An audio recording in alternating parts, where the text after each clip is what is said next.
My name is Josh Robinson. 2 years ago, I bought this old modern house and I've been restoring it since then. Last night, I realized that I hadn't been documenting much of it at all. Tonight, I've decided to change that. This is the house. The community is called Sunset Lanes.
So, a lot of new things going on around here. Finally got the color on the front wall of the house, so that's very exciting. And like I said last episode, it's likely the first time that it's been that, well, I know it's the first time that it's been that color since probably about 1962. Got the color on, and for the last few days, we've had a few interesting things going on. One really great thing is these. So we got 4 windows donated to the project. Now these are original windows.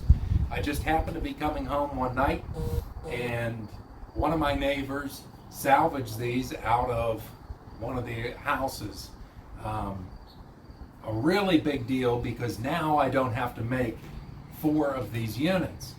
Further up the street at Mr. Beesk's house, they also have 2 operables, so that brings the count up to 4, 5, and 6. So we're pretty close to what we need ultimately.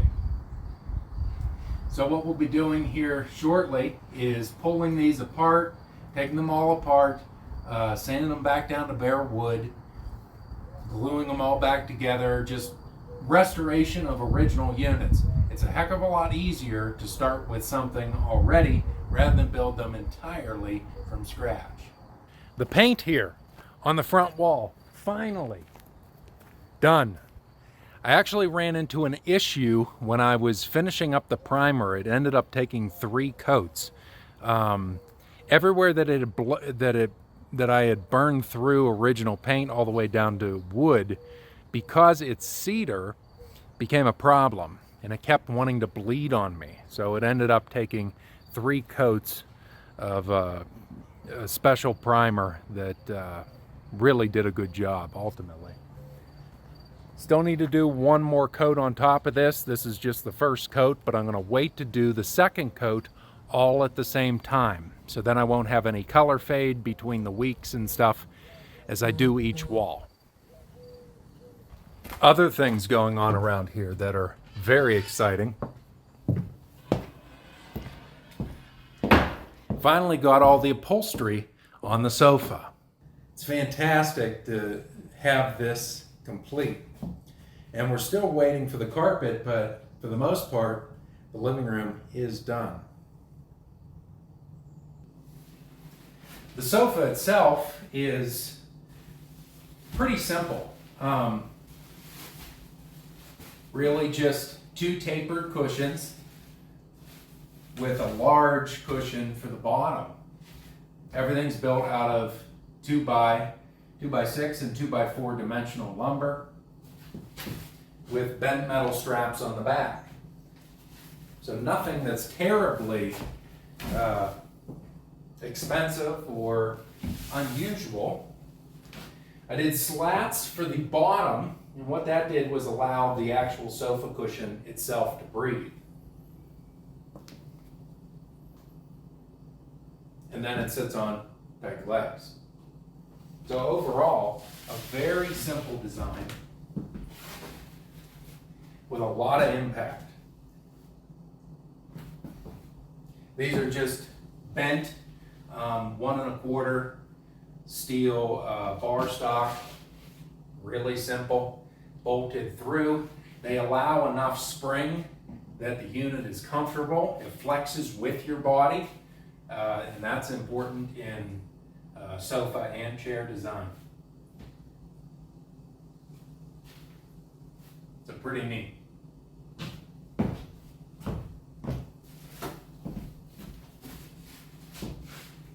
And obviously, it draws a fair amount of inspiration from George Nelson's designs for his day beds for Herman Miller.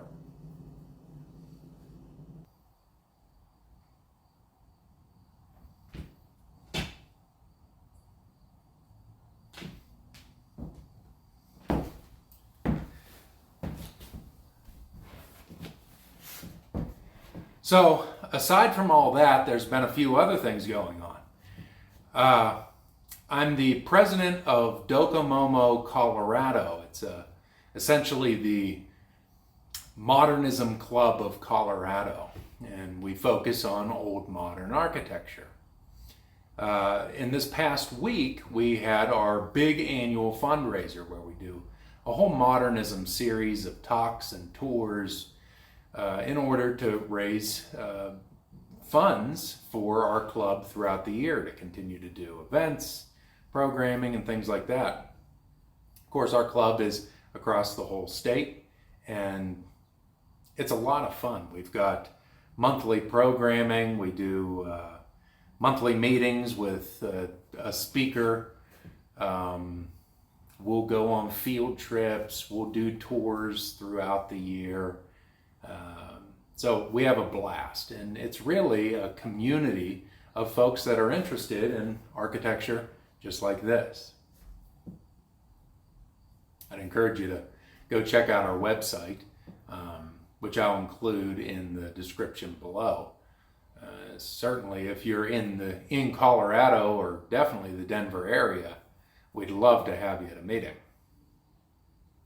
So I've been busy with our big fundraiser for the year, and we actually did a tour here and talk at Sunset Lanes. It was a lot of fun. We had plenty of people here. The rain, we're having a stretch of daily rain here in Denver, but the rain did hold off. I think it scared a few ticket holders away, but gosh, we had a blast. And afterwards, after the talk and tour, we got to walk the house,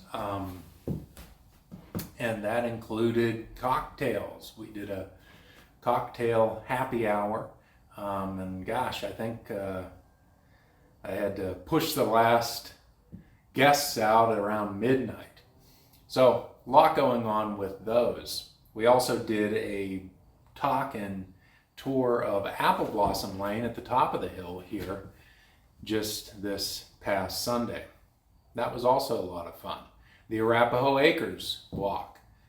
Arapahoe Acres is really the star of the old moderns as far as residential developments here in Colorado. And as usual, a lot of fun. And we've still got a few other events going on throughout the rest of this coming week and weekend. So if you're seeing this in time, I'd encourage you to check them out. You're in the area. So, a lot of neat things going on. But once this is all done, I'm looking forward to having my weekends back, that we can get back to work. So this episode, I really just wanted to get us up to speed on what's been going on in the last week and what next steps are. So after the Modernism series is done, we're going to be restoring this window back to the original, now that we have an operable to go back in there, getting this wall prepped and ready for paint, and hopefully get the color on. So that's our next step. We're going to keep working around the rest of the house, and hopefully before the time the snow flies, we'll have all of the original teal back on the house. So, look forward to more episodes coming here in the next few weeks.